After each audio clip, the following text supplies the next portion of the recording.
Welfare Society to invite me on this occasion.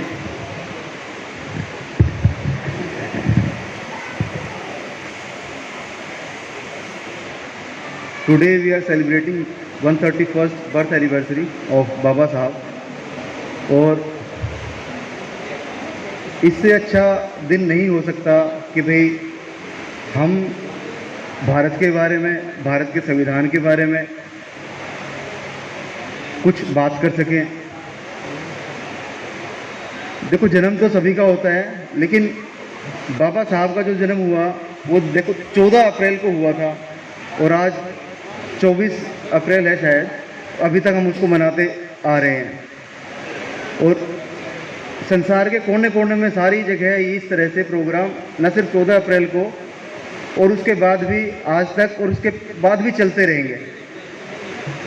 तो ऐसा क्या किया होगा कि भाई ऐसे शख्स जिनका 190 से ज़्यादा देशों में जन्मदिवस मनाया जा रहा है, और हर समाज, हर वर्ग का व्यक्ति उनको आदर की नज़रों के साथ देखता है।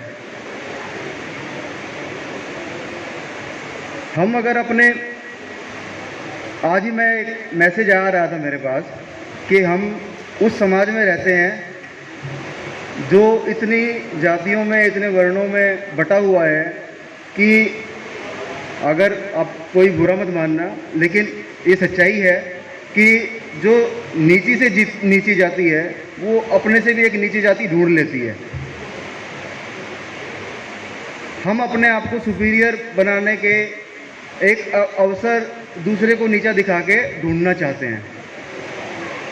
तो बाबा साहब ने जो संविधान लिखा था उसमें एक और मुझे बात याद आ रही है कि हरिवंश राय बच्चन जी ने एक कविता लिखी थी।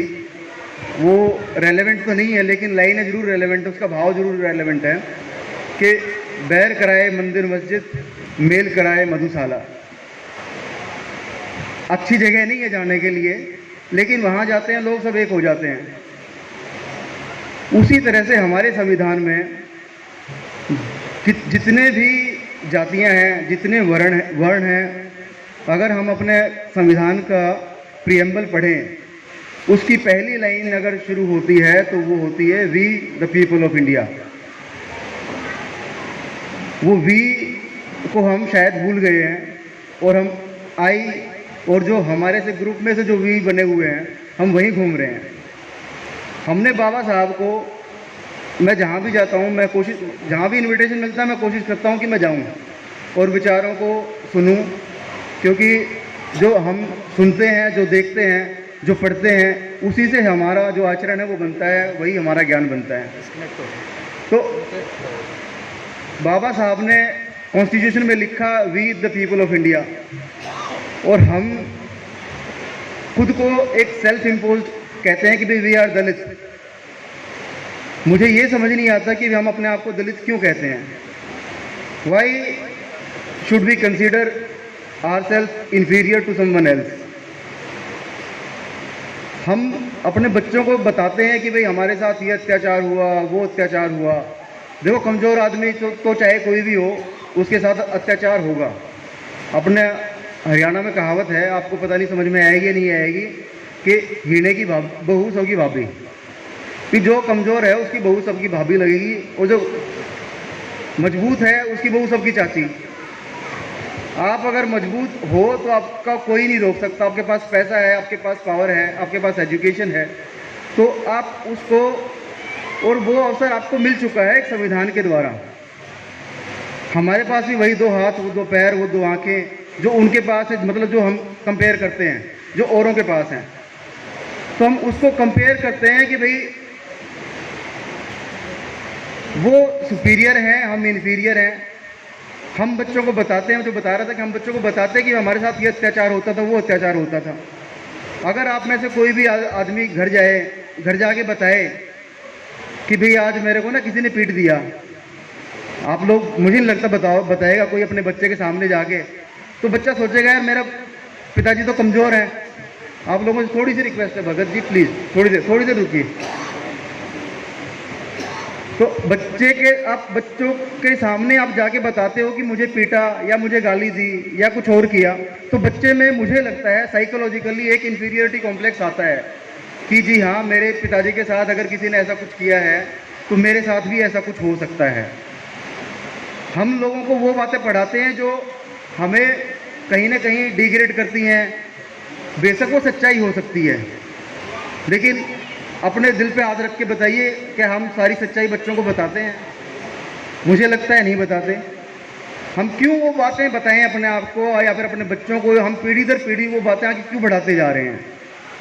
आप उनको बताओ, आप उनको पढ़ाओ कि भीमा कोरे गांव में क्या युद्ध हुआ था, 500 आदमियों ने किस तरह से एक युद्ध लड़ा था, और दूसरी जो सेना थी जिसमें लगभग 20,000 आदमी, जहाँ तक मुझे याद आ रहा है, कि उनको हराया था।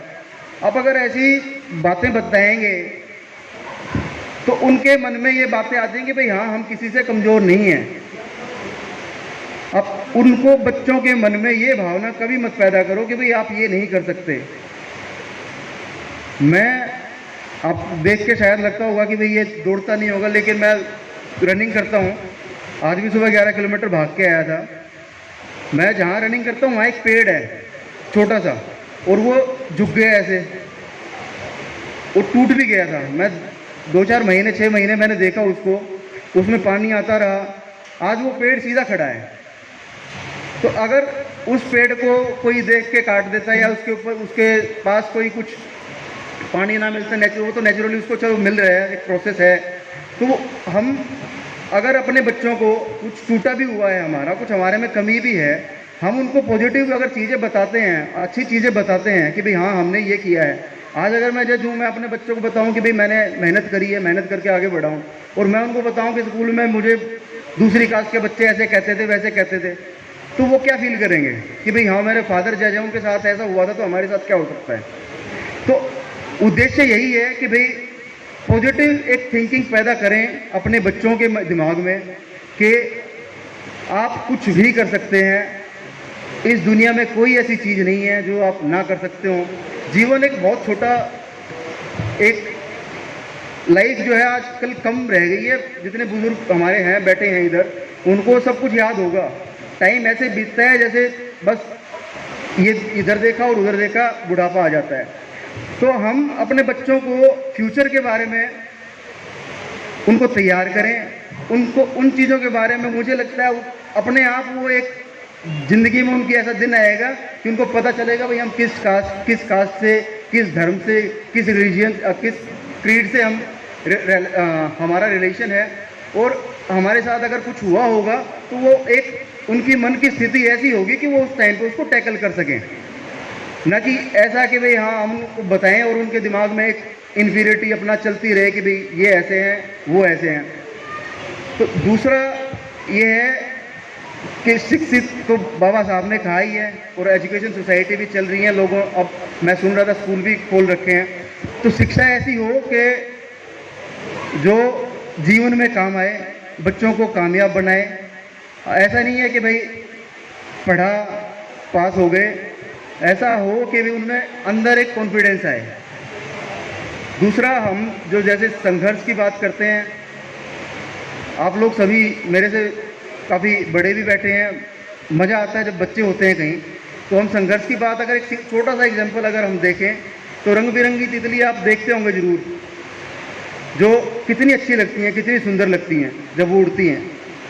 लेकिन उसका एक प्रोसेस है, उसका जो वो हम कुकून जैसे बोलते हैं, वो एक शेल्स में से जब वो अगर वो बाहर निकलती है और कोई आदमी उसको देख ले और वो उसको सोचे कि भाई इसको परेशानी हो रही है और इसको मैं निकाल दूं, तो उसको अगर थोड़ा सा भी कुरेद दें तो वो तितली जो है उसके पंख नहीं आएंगे, वो जीवन भर नहीं उड़ सकती, ना उसमें कलर आएंगे। तो संघर्ष का मतलब ये है कि भाई हम अपने बच्चों को ओपन फील्ड दें, उनको बताएं, उनको ग्राउंड में छोड़ें कि भाई आप संघर्ष करो, जो फिर उनको मज़ा आएगा अपना, जो अगर सक्सेसफुल वो होते हैं तो उनकी एक अलग ही कहानी होगी, जैसे बाबा साहब की हुई है। और संगठित रहने का काम हम, मेरे ख्याल से लाखों करोड़ों संस्था हिंदुस्तान में ऐसी हैं जो बाबा साहब के नाम पे चल रही हैं। अगर कोई आदमी, वो सभी चाहते हैं भगत सिंह किसी और के घर में होना चाहिए, बट किसी और के घर में होना चाहिए। अगर कोई आदमी ऐसा हो कि भी इनको अगर जोड़ देना सिर्फ, तो आपके 100-150 एमएलए तो वैसे, एमएलए एमपी तो वैसे ही बन जाएंगे। लेकिन हम सब अलग अलग अपने पता नहीं किस स्वार्थ में या किस कोई क्या वजह है हम इकट्ठे नहीं हो पा रहे। तो यही आशा करता हूँ कि हम इकट्ठे हो जाएं, बिजनेस करें।